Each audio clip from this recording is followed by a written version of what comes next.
Okay. Welcome, everybody. This next installment of Adventures in American Judaism.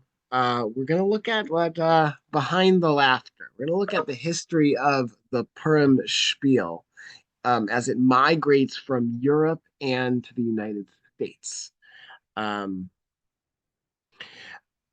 First source. And so here we're going to actually, I think this is the first time that we're going to not just focus on America, but also think about how Europe and European Judaism loomed large for this American precedent. Um, Misaprim. This is from a little known journal called the Purim, well, Hatzvira. It's by Moshe Eisenstadt, an article called Purim Rav. I have the Hebrew and I produced an English translation for everybody to follow on below. Misaprim. It's told, meaning in 1916, there was a tradition that was known to some degree or another. She Misadad that Shala Yeshiva Hazot, that on the founding of the yeshiva, that is the Eitz Chaim Yeshiva in Volozhin, founded by Rabbi Chaim Volozhin, or Rabbi Chaim of Volozhin, in 1802. Hagaon HaTzadik Reb Chaim, that would be the founder, Reb Chaim of Volozhin. Talmido Shel Hagaon Hagra Vilna, the leading disciple of the Gaon of Vilna, Rabbi the Vilna Gaon. Um, Dies in 1797, so he does not live to see the founding of the Yeshiva in Volozhin, but it's his inspiration to some extent. Asher Yeshiva Hayita Nikret al Shemo Eitz Chaim was called after, not really, but Rav Chaim Volozhiner hid his name in it. It was called the Eitz Chaim Yeshiva, but it was always known as the Yeshiva in Volozhin. It was always known as Volozhin. V'hu Haya Nikra Al Shem Ha'ir HaYeshiva Volozhiner, and it was known, and he and the yeshiva were known because it was in this city with a Jewish infrastructure, but by no means a big city, uh, the Lithuanian town of Volozhin. Who shekavat the minhag hazeh shel Purim Ra, and it was well known that uh, that he was the one who established the concept of a Purim rabbi or a Purim gabbai, which would eventually evolve into the full-on spiel, the whole-on pageant and play. Give me 1 second. Just make sure that all other pingings from my computer are off.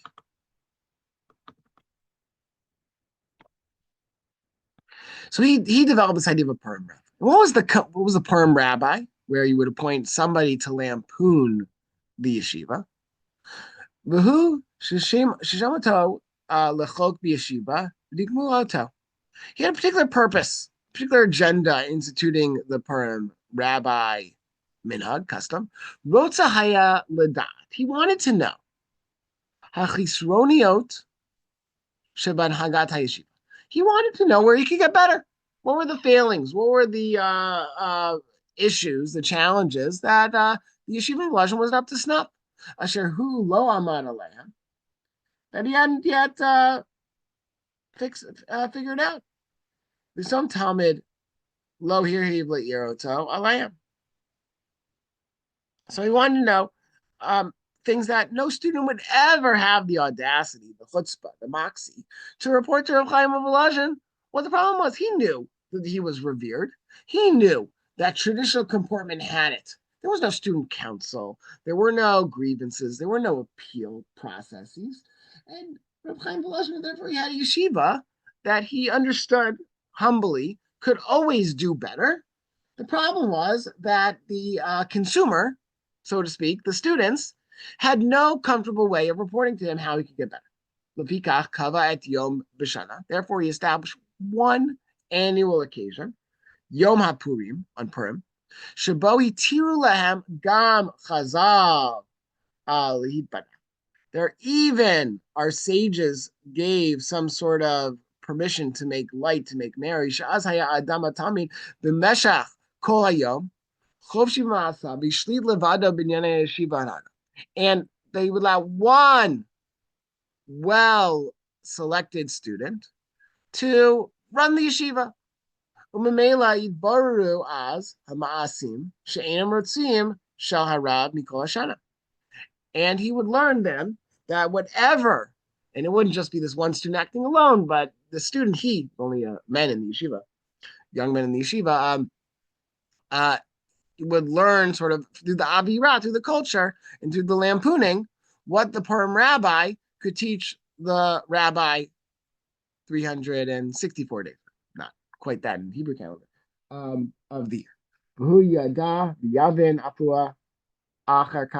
He would therefore learn after the Purim lampoon with litakein et amod lehisir mibli lehinagef levo, and he would therefore learn how not to introduce challenges or mistakes or to fix what was going on. So it was very strategic.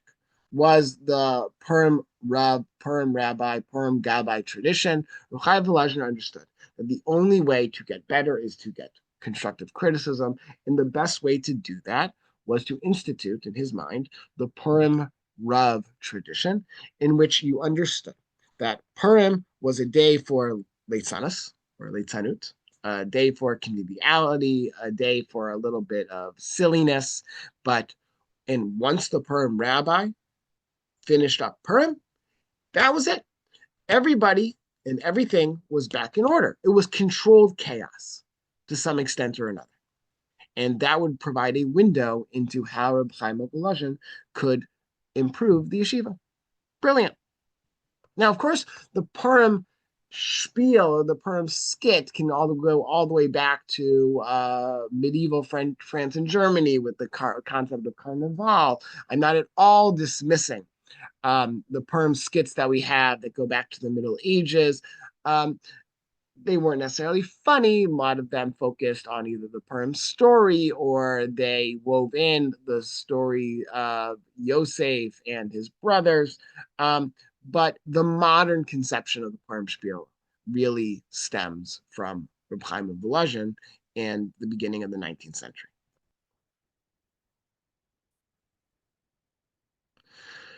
And apparently it was a hit. It was a smash success. Rabbi Yaakov Lifshitz, the author of the commentary Tiferet Yisrael on the Mishnah, Odeni Zocher Bilodati. I recall from my childhood, he writes in his memoir, Bo Kama Talmidim Lehorehem Al Yimei Chag HaMatzot, that when Passover break, when Pesach break would take place, all of the students would come back by train, back to their villages, back to their small towns. היו כמה נכבדים גדולי התורה והמעלה מנגדים לשמוע מהם פרשת דרשת הרב החדש באותו הפort. A lot of the people, the wise men of the city, would want to know, tell us about the Purim rabbi. So it was a well-known thing. Here, not only would they pay attention in Volozhin, they would pay attention in the outskirts. Nobody really was from the yeshiva in Volozhin. They all boarded, they didn't have a dormitory. That would be much later with Lublin. They would stay in people's homes in Volozhin. It was good economics. It was good income for the community in Volozhin. It kept them happy with the yeshiva. And these boarders would return back home for Passover break some a month or maybe less from when the Purim rabbi skit took place. And everybody wanted to know, how was the Purim spiel? How was the Purim rabbi this year in Volozhin?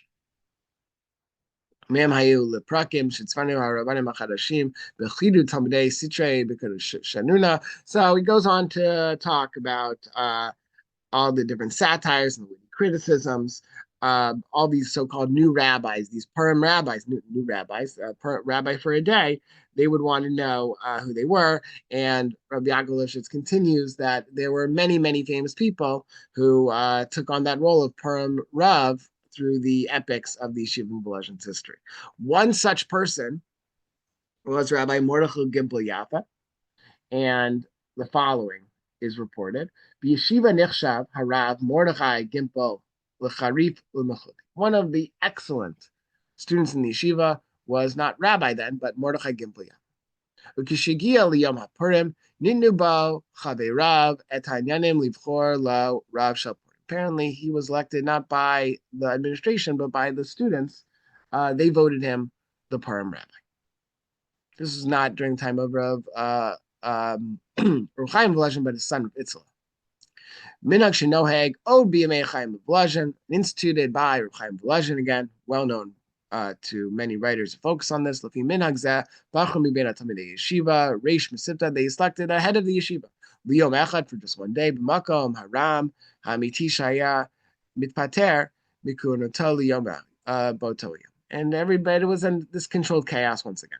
Kirav shapurim hayu bochrim b'talmid acharif v'ashonin bioter. They would pick a witty and a very smart person, and they would get b'ktav harabanu taya kotev who Rav L'chad Yoma. There was a contract signed apparently that he would be just a rabbi for the day, would go back to normal or revert back to the standard the following day on Shushan Purim.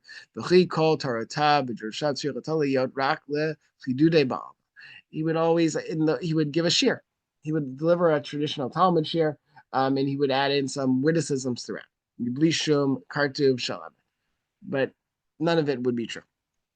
Kasher Nivchar Harav Mordechai Gimpel Yafa Kirav Shal Purim, the year that Mordechai Gimpel was selected as the Purim Rav Nitasu called Talmidim B'Tocham Rosh Yeshiva Ravitzla, and everybody was there, crowded in to listen to his Purim Torah, including the Rosh Yeshiva Ravitzla Belazim Chaim's son.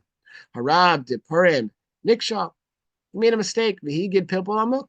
Instead of teaching silliness and reflecting on the yeshiva, he just gave a knockout shear. Standard procedure. He answered a question that he had. And in particular, he had a question. He problematized the Rambam based on a passage in the Talmud Yerushalmi. It seemed altogether true. This wasn't Purim Torah. This was just good Torah.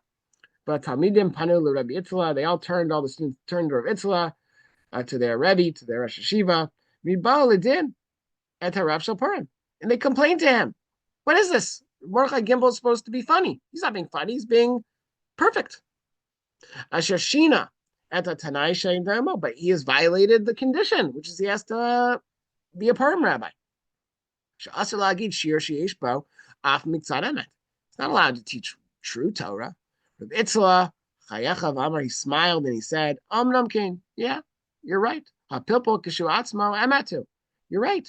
The methodology, it's right on about Sutzara. There's one problem. Rambam v'Yushalmi shalehem nivna hapilpul hazeh. The Rambam and the Jerusalem Talmud, the Yerushalmi, that he based all that Torah on, shnehem lo hayu v'lo nivro. They're made up. Ela shenotru v'mocho shel harav shel Purim minachar v'nishar. They're figments of his imagination, of his brilliance.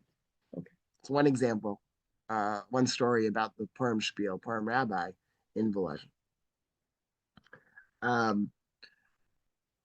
When did the Purim rabbi tradition end in Volozhin? Did it continue all the way until until when the yeshiva was closed down in the 1890s? Well, it almost made it all the way, but not quite. What happened?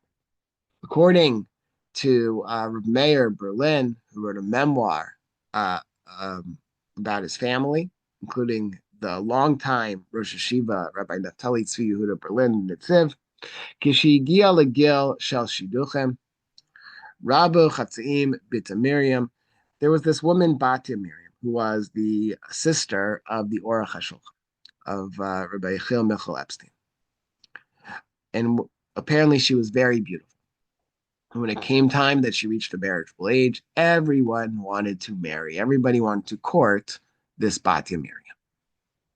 Batiyavot, she wanted, she was, everybody really wanted to marry her. Mituvei Bochorim Ugdolei Hashirim, the smartest, the best of the students, of the wealthiest family. Yafa Admod, because she was quite beautiful. Ubalat Seichel Tov, and she was quite smart. V'niusum Nayim Ukshela Lefi Muske Hashanim Ahain. And she was educated and just very pleasant based on any standard of the time in the mid-19th century.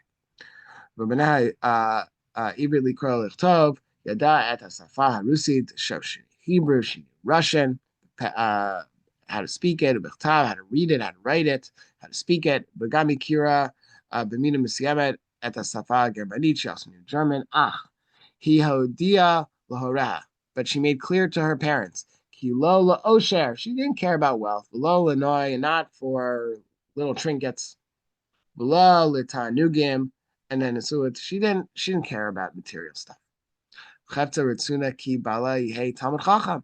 She wanted to marry a Talmud Chacham. The osek b'Torah ulezeh kol moga. Fine. So they found her so afal pikein nishad chalet echad. The parents didn't listen. They married her off to one young man, Ben Asher Muflag Bir, that she was that uh, there was a family from Cherniv, I guess is how you would pronounce it, Chernigov. And remember, the family stood to gain. They didn't want to take the liability of the daughter and raising her family, so they married her off, nevertheless, to a scion of a wealthy family in Chernigov. Adam Kasher Hagun, he was a nice fellow. V'gam harav. And they agreed that this young man who would marry this beautiful young woman, Bati Miriam, would he would learn Torah. And they would speak Torah. Wonderful idea. Lo avri yamim rabim, but it didn't take very long. What happened? But Isha Akira Babal, he omnam hu yoshe belomet, even though her young husband, her chassan, spent significant time sitting and learning. Ma'al et hasfarim, hina v'hina, and he looked around in all the different books in his probably considerable library. Aval ein chachmat Torah b'kirbo, he just didn't have it in him. Ve'ein kishorno, ve'ein nafsho liyidiyat Torah liyot lulamdi. He couldn't be a lamdan. He just could not be a Talmud scholar. He tried his best, but he could not succeed. When it came time, they got a divorce. They got a divorce, and she couldn't marry the person. She told her parents, "I need to marry a Talmud Chacham. I can't live the Chaye Amaratzos. I can't be married to an Amaratz." Okay, fast forward. So when that happened, the Nitziv lost his first wife. And before long, she found a Talmud Chacham, this Bati Miriam did, to marry, and she married the Rosh Hashiva of Volozhin. She married the Nitziv. Umadza. So now I'm in, uh, um, sorry, I said it wrong. She was the daughter of the Aruch HaShulchan. She was the brother of Baruch Halevi Epstein, the Makar Baruch. I'm sorry, the Torah Tamima. Let's correct that.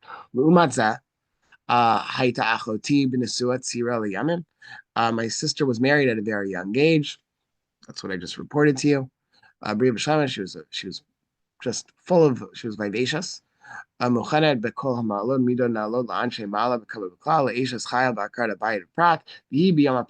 so, but then it came down that she was in her first year of marriage to the Nitziv. Purim came. Now, the Nitziv was embroiled in conflict. The students preferred the teachings of his relative, Rabbi Chaim Brisker, Chaim Soloveitchik, the grandfather of Rabbi Joseph B. Soloveitchik. And they actually went on strike, and they didn't want to listen to the Nitziv. It was a very complicated thing. That went on in Volozhin. But suffice it to say that the Nitziv and his marriage to a much younger, beautiful woman was not missed by the student body, and so it came time for the annual Purim Rav. The Purim Harishon La'achar Nisum, and the first Purim came finally during their first year of marriage. Chacham Nizkar Haya Mivusham Ktsat. He embarrassed her a little, Kedat Hayom, as was the spirit of the day. Amar. Ki al dodi b'nesuyav ela yesh lefaresh beruach Torah Purim. So when he said that my uncle's marriage might help interpret the following Talmudic citation, et ma'amar zivug sheni lefi ma'asav, one second marriage, I believe it's the beginning of Gemara and Sota. One second marriage is based on their actions, right? The idea that you're preordained to marry for your first spouse. The second one is based on more calculations of your actions. I don't know exactly what that means. I'm still on the marriage, happily on the marriage of the one God intended for me. Kolomar, kimi shehu mechonin b'masim tovim v'tov lefiha zocha levivuk sheni. Now he understands.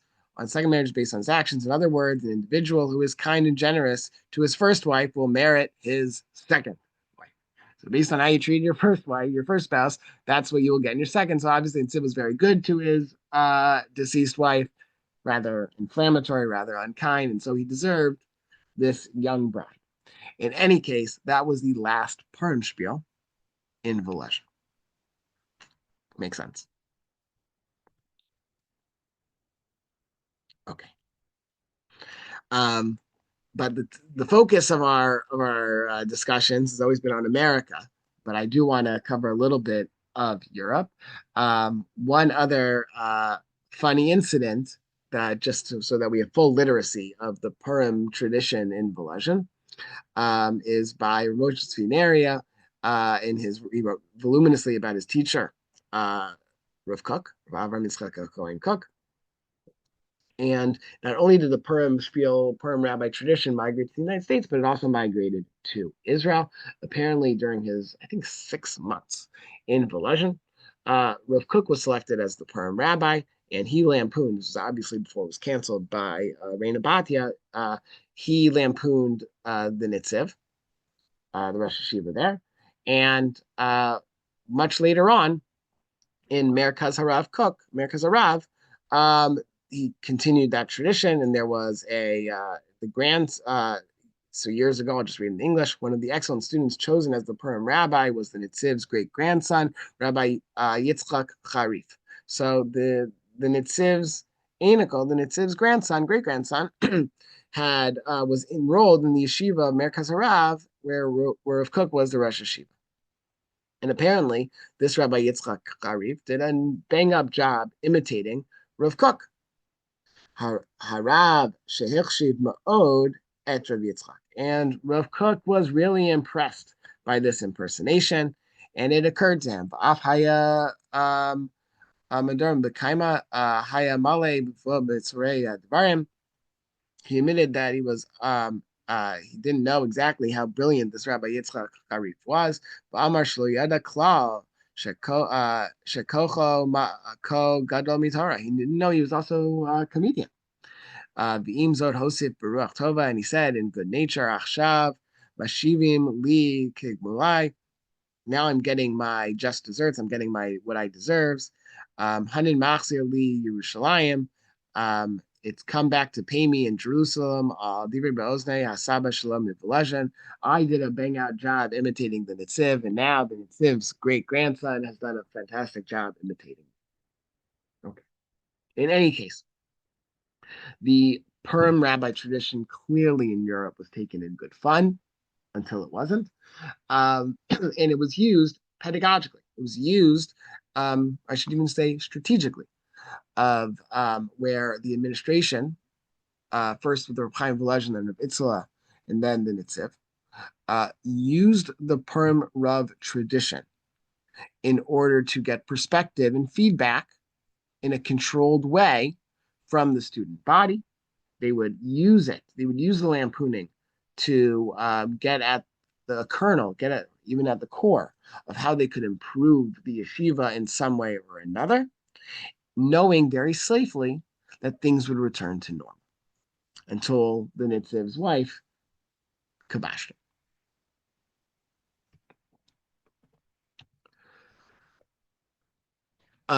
We have a tradition by the 1950s in an excerpt from Hadoar, a Hebrew language weekly journal, a Hebraic journal in America, Gamla America, Boam Minhagim Ma'ela, America, eventually the Purim Rav tradition. This article is called Malchei Purim, the Kings of Purim. B'yeshiva Volozhin, all the Purim tradition that was founded in Volozhin, B'yeshiva Hagadolot, Kigon HaYeshiva, and where did it move to? Kigon HaYeshiva Al Shem Rabbi Yitzchak Elchanan, Ubeis Medrash Kabbalah B'Lakewood, Moshe Met HaRabbanim. These rabbis would rule in the Rabbi Isaac Elchanan Yeshiva, which is REITs, which is Yeshiva University, and even in Beis Medrash Kabbalah BMG, the Yeshiva in Lakewood. Halalu Bekifa B'Mei Purim. These ruled with Bekifa, with force. That's what's in English. With force, they would rule on Purim. So they migrated, not just there, but also to Telz had a prominent tradition. The Philadelphia Yeshiva which is a satellite of the Lakewood Yeshiva, the Purim Rav tradition migrated very comfortably to the United States. Not just that, but it also expanded. So, for example, let me move the zoom controls. Uh, I participated in this. I guess this is more than a little autobiographical, maybe, although I wasn't alive at the time for these. Um, the the student newspaper, The Commentator, their annual issue. It wasn't just in the Purim Rav or in the Purim Spiel. Eventually, it really becomes a spiel. But the newspaper would once a year create a lampoon. It started in the 40s, but I just grabbed a few from the 60s to share. We won't read them at great length, but if you take a look in the battles between Rabbi Isaac Klein of the conservative movement and Rabbi Tendler, Rabbi Moshe David Tendler of Yeshiva University, uh, on the battle of whether or not tuna and swordfish are kosher. Kashrut king of tuna fish fame sent on 3-year Samoan sabbatical. There was a whole scientific analysis about whether or not tuna was kosher. Eventually, Rabbi Tendler lost that battle, I think, to most of the people within the Orthodox Union and elsewhere. But the what it really does connote that is in the 60s and the 70s, um, food, you learn a lot from food. You learn a lot from the food ways and the folk ways that we adopt, and what is served on your Shabbos table is a big deal. And one of the parting of the ways, even at this late date, between the conservative movement and the Orthodox movement, wasn't tuna, but it was swordfish, and they poke fun lightly about the issue. Um, in the 1970s, Hartstein names Billy Graham as new yeshiva president. Dr. Miller cites appointment as change for the better. And we're not very happy with President Belkin, I suppose. Here's another one. Belkin announces new school based on one of the longtime administrators, Sheldon Sokol. Sokol, SOB. Okay. So play on words. You can understand that acronym, I think, quite well. To open in the fall. That's on the third item.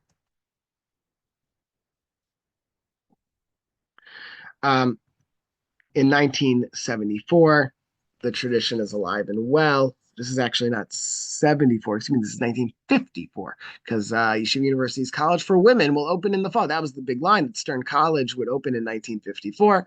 But below that, there was also planned to name a new medical school, Einstein.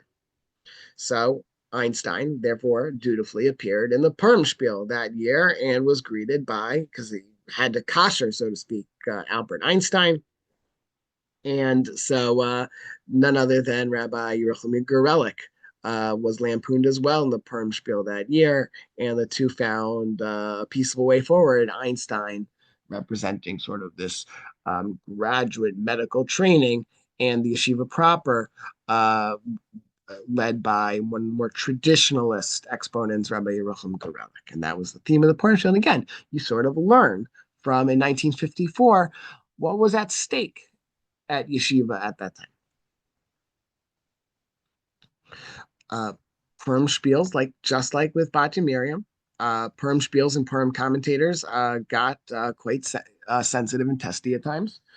Here, this is Shelley Rudolph's memory from the book My Yeshiva College, edited by Menachem Butler and Zev Nagel, probably around, probably 20 years ago. Gee whiz. A quiet, but I remember when it came out. A quiet but significant change had taken place at The Commentator as well. Recalls Rudolph, for years, its senior editors were undergraduates who were not enrolled in the yeshiva program. So these were in the learning program that wasn't the highest tier. Since the editors were selected by the outgoing board, this was a situation that was quite easy to perpetuate. So all the people from particular morning programs selected their peers, and so it continued in the commentator ranks for decades. A mistaken impression that freedom of the press was exercised too freely by the commentator often placed it beyond the pale of acceptability in the eyes of certain members of the administration, faculty, and student body. Inexplicably, in 1952, and for many years thereafter, the senior leadership of the commentator was taken up by yeshiva program students. All of a sudden, the ones in the traditional learning program we call it the Mazer Yeshiva program today, who may have been no less irreverent, they were still kids, or restrained than their predecessors. Dr. Samuel Belkin was president at the time, however, sensed the shift and seized the opportunity to install Rabbi Israel Miller, a distinguished alumnus, as advisor to the publication. Eventually becomes the vice president at NYU. We were informed that Rabbi Miller would not serve as a censor. However, all material was required to be reviewed by him before publication. It became a ritual to slip under Rabbi Miller's door at his nearby Bronx home. He was a rabbi in the Bronx. In the wee hours of the morning, articles which were simultaneously sent to the printer for publication. It was a great tribute to Rabbi Miller's skills as the consummate diplomat and gentleman, attributes that were recognized in the ensuing years by the great esteem in which he was held by the American Jewish community, that he exercised his role to suggest, cajole, and persuade. Rarely, if ever, did those of us at the Commentator clash with him over content or policy. Well, after Rabbi Miller no longer had time to be the advisor, not censor of the Commentator, uh, the Purim, the newspaper you see over here in the big headline, even above the masthead, no Purim commentator this year. The advisor then was Rabbi Tendler of Swordfish and Tuna fame. And he refused to allow the Purim commentator to come out that year. He was the new advisor. A quiet but significant change has taken place. Sorry if that was something else. No Purim commentator. There will be no Purim commentator, no written spiel this year, announced Jacob Leibowitz, editor-in-chief of the Commentator. Mr. Leibowitz stated that the reason for the departure from tradition is due to the complications in the publication of the Purim issue brought about by mishandling and delays on the part of the Commentator's advisors. Mr. Marvin Hershkowitz and Assistant Dean Rabbi Moses D. Tendler goes on. And in the fuller part of it, the commentator argues, successfully or not, I'm not sure, that this is a bigger issue, that if you cannot allow the students to own Purim, then you cannot allow the students to have what they deserve in a collegiate atmosphere, not necessarily an yeshiva one. And that was part of the tension between a yeshiva university, maybe still is, between the protocol for how to behave on Purim, whether you are a yeshiva or a university, or in this case, a yeshiva university. Let's go to Chicago, where the Purim Spiel had particular theatrical investment. Something to know about, so it's both schools were founded or really emerged at the beginning of the 20th century. Yeshiva traces itself all the way back to the 1880s with Eitz Chaim Yeshiva, and then finally with the founding of the Advanced Yeshiva after the passing of Yitzchak Inspector in 1897. But they were both reorganized and were really properly situated in the 1910s, 1915 and 1917, respectively. HTC in Chicago, now part of Touro University. If you take a look at their enrollment, you'll notice that things really start to spike in the late 1960s, and then in both in the rabbinic department, the college department, as well as the high school counterpart of the Chicago school. By then, in Skokie, in its current facility in Skokie, Illinois. How does one explain the increase in the late 1960s? Well, if it's not well known to you, it will be in a second. So the Purim spiel at Skokie Yeshiva was something of a legend. They really embraced the Broadway scene at the time. So right, this was not Frank Sinatra's "Bye Bye Birdie," but "Bye Bye Beardy" in 1964. Not West Side Story, but where Skokie Yeshiva, not Yeshiva, but Yeshiva was located. It moved just recently from the West Side to the North Side, so it was called North Side Story. I won't sing it for you, but this is a lyric where they lampoon Bye Bye Birdie to the tune of Put on a Happy Face. So Joseph Babad was the dean of the college. So you might be conscripted. Put on a happy face. The lead character, not Sinatra, Beardy. All my chavrusa skipped it, and I will feel out of place. Will I be able to go to Minyan there? Keep kosher as well. Just don't be disappointed when you're there. It's not a hotel. Beardy comments at the end of the lampoon of the song, and the whole thing is full of they're really well done, really interesting. I have a complete set almost. You won't eat tangerines now. The food will be good. You'll see just potatoes and beans now, and you will get cookies and tea. But where what is the main item that I'm calling to your attention? So you might get conscripted if you leave the yeshiva, excuse me. Why did the enrollment spike? Partly it was to do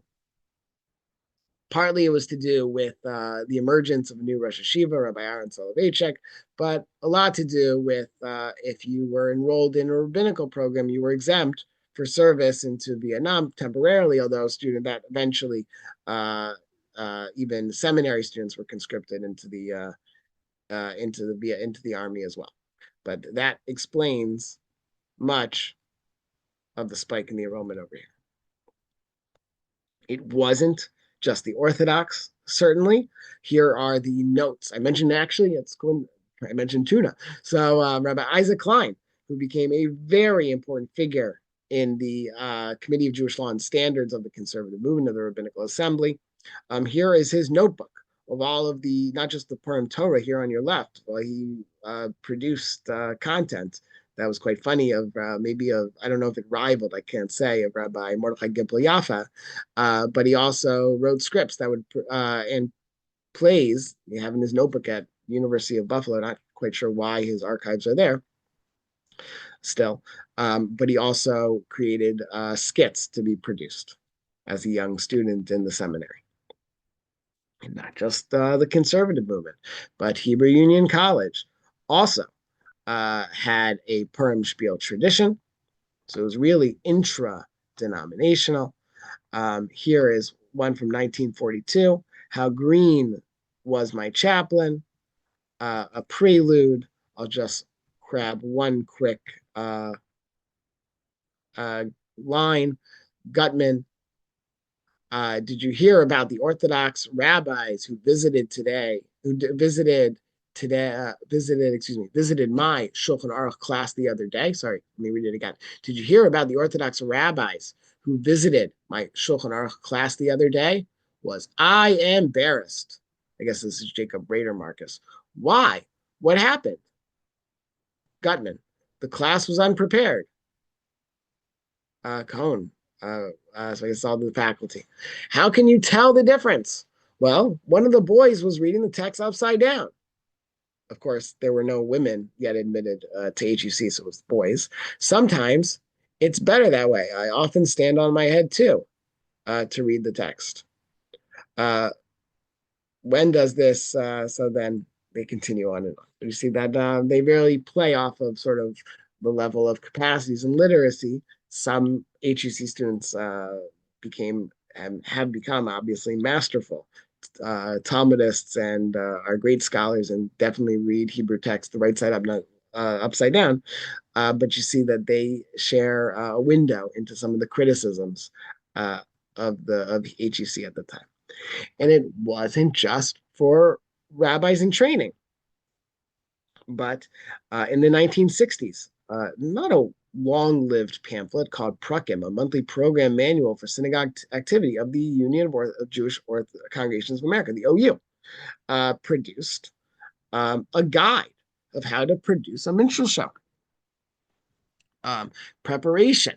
They offered, if you take on the right side, how to lay out your synagogue auditorium. And even later on in the same pamphlet, they offer a sample skit, a generic one for congregations, for lay leaders, and maybe the rabbis too, to mark up and tailor to their own needs.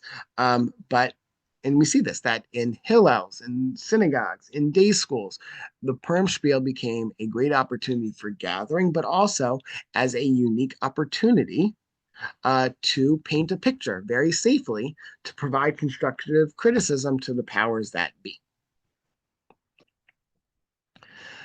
Can talk about the Purim Spiel tradition in the United States. I think I'll thank my wonderful friend again, Menachem Butler, for providing these PDFs to me. I believe the not Jewish press in the late 70s, this is from 79 and 82. I think there are only 2 volumes. Messiah arrives in 79, exclusive to not the Jewish press. In what has to be the greatest event since the splitting of the Red Sea, our Israeli correspondents have just learned that the Messiah has finally arrived. After many false alarms and a few hoaxes over the years, this time we are sure. Okay. And then take a look on here. After Ahmad Sadat was assassinated, Sadat alive. Uh, Eventually, though, um, it doesn't work. In the United States, because it was a much more porous community, all of a sudden they understood, did the rabbinic heads. It's still around. I'm not suggesting all there is the perm, but the perm spiel got put on a shorter leash. Certainly by the 1970s and by the 1980s, absolutely. Some of the more traditional yeshivas, for example, Torah Vodaas and its Rosh Yeshiva by Avraham Pam, um, downplayed the value of Purim Torah and the Purim Spiel. And he writes in his Atar LaMelech, Yesh noagim lomar divrei Torah on yenei ha-megillah v'chag ubeta shezeh davar be'ito b'davar naim. Yeah, for sure. It's important to have convivial Torah, about yesh she'omrim Purim Torah, but people who articulate these Purim Torahs, mebabelim divrei hamegillah and divrei Chazal, they make fun and they leverage and they militate against the traditions of our sages of Chazal, bosim Joshua al dovei. It becomes too silly. And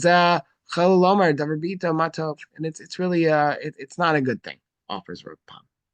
So I found very recently in Nussin Sherman's collected almost Dear Abby question and answers that were published, I think, in the Ted Haman, if I'm correct. He offered, I don't know what, I know when this was published in 2017. I don't know when it was originally, but he reflects on the period of when he was a student in Rapam's Torah Vodaas Yeshiva. I am a machanechas, so that means I'm a teacher, a woman teacher, of an 8th grade Beis Yaakov class. My students on the left side over here will be putting on a Purim program for the school and would very much like to make a Purim spiel using the teachers as the characters and mimicking them in a humorous way. These are very sensitive and respectful young ladies, albeit with a strong sense of fun. As their mechanechas, or like a principal type of figure, I am not sure of the chinuch message, the education message it sends. One teacher commented, this is not something she would allow her children to do if they asked. So the same would apply to her students. Others maintain that this is a healthy outlet for their shtick, as long as it's supervised. I would appreciate your input. Writes the longtime editor of Art Scroll, Rabbi Nussin Sherman. Many years ago in Torah Vodaas, the night of Purim was play and Grauman time, including gentle and sometimes not so gentle spoofs of people and activities in the yeshiva. In fact, this writer, Rabbi Sherman, wrote and sang a Grauman more than once. After a time, the Rosh Yeshiva, this would be Rapam, felt it was getting out of hand and put an end to it. I'm sure the writer is right when she says that the performance will be in good taste and that the faculty advisor can be relied on to make sure that this is the case. However, times have changed. The standards of derech eretz, of comportment and propriety are far lower than they used to be.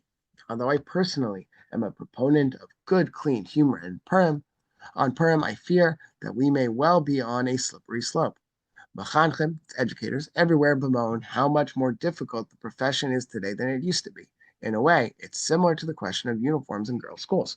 Most machanchim, teachers again, and mechanechos, women teachers, a generation or two ago were opposed They felt that students should learn to maintain standards of tznius, with regular dress. In time, all agreed this was not working. In response to the specific inquiry, the Purim spiel should not be canceled. Girls have been neglecting class work for weeks or months preparing for them. They should not have their plans abruptly ended, but for the future, the school might be best advised to plan a wholesome, fun-filled Purim without teachers, parents, or students being the butt of ridicule. So keep it this year, advised Rabbi Sherman, because they had the young women had already applied themselves and produced something, but maybe you should cancel it for next year. Returning back to Chicago in 1981, now in the high school, when the yearbook came out in 1981, and it came time for the page dedicated for Purim and the Purim Spiel, it was announced that it was canceled. Every year there is a Purim Spiel in the yeshiva. The rich tradition has been a unifying force for the student body. This year, because the yeshiva wanted a happy Purim, it canceled the spiel in favor of a masiba, in favor of a party. Efforts were made to change the administration's mind, but they remained intransigent. They wouldn't do it. It is too bad that the administration made this short-sighted decision because the spiel that we had started to write was very funny. This page is dedicated to the memory of a good Purim. In other words, the spiel culture migrated to the United States, and it worked for as long as it could. But eventually, and whether you argue that American youth sensibilities became something that they couldn't control, or maybe in this case, the Orthodox rabbinate had moved to be more conservative and circumspect about how much they could tolerate on Purim. Probably it's a little bit of both. It's always the best answer, nuance. Either way, the Purim spiel no longer became so ubiquitous in the United States.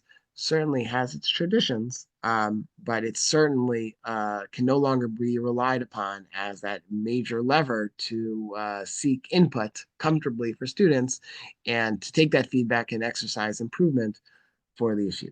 That was Reb Chaim Blezner's intention. Apparently, his successors no longer think it is as strategic as it was some 200 years ago.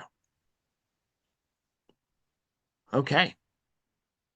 I see that there's some questions in the chat. I'll open them, but the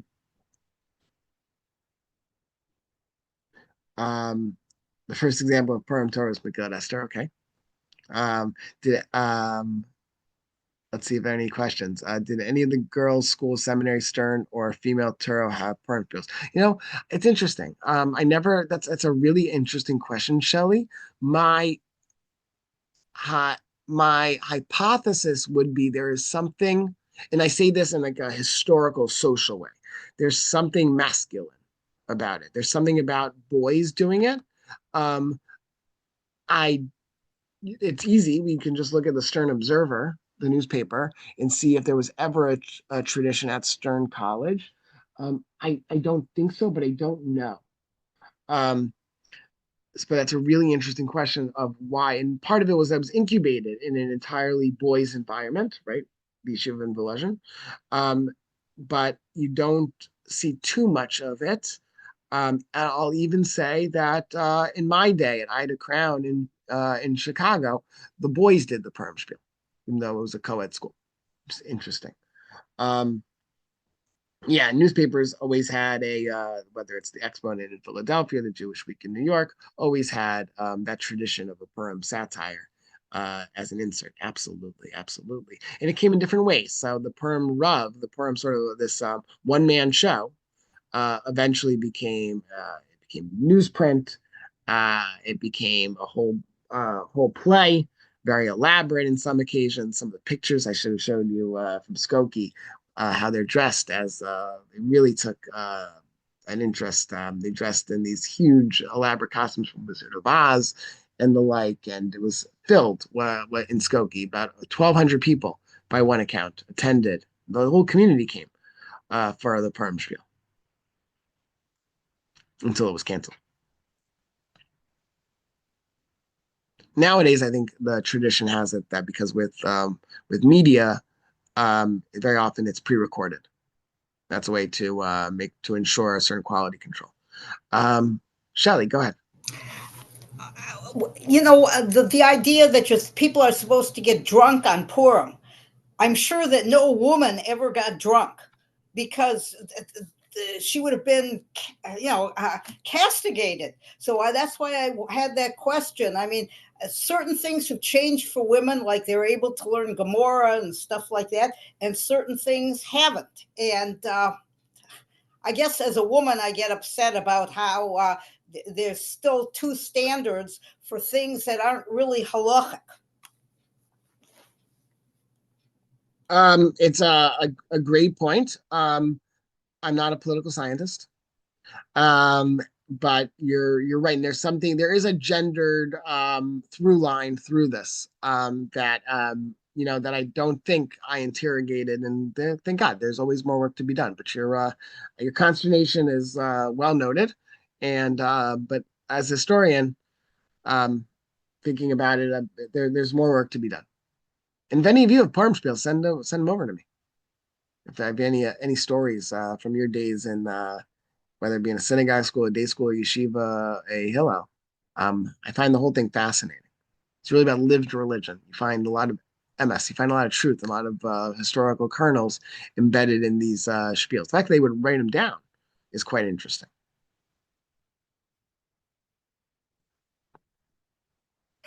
In conservative, I grew up in a small town that only had a conservative shul, and for Purim there would be a Purim play, but it was a play of the story of Purim, Yeah, and they were always so make everything Protestant. It had to be in the sense of being very orderly. There wouldn't have been anything that would have been considered Orthodox right. old world stuff if you And made you're fun of. right. In the synagogue school environment, it was a useful thing. I think I participated. I went to day school, but my shul, an Orthodox shul, I remember playing Antiochus, so not Purim, but Hanukkah. I have a vague memory of it. Thank goodness there weren't no phones to record it. But very much it was to encourage. It was sort of like a project to encourage Jewish literacy. So the kids would put on a spiel so that they better understood and could convey the messages of the Purim story. It's not meant to be funny. It was just a good device to teach the Bible to children. But you're absolutely right.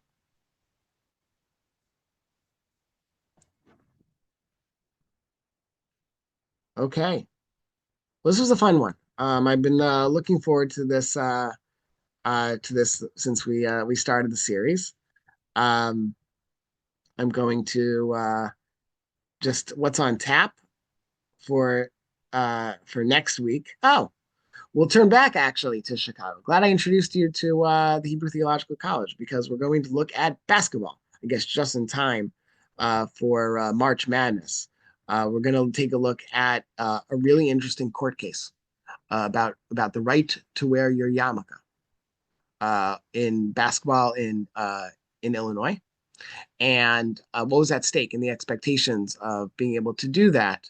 You don't have to know too much about basketball to be a part of our learning next week.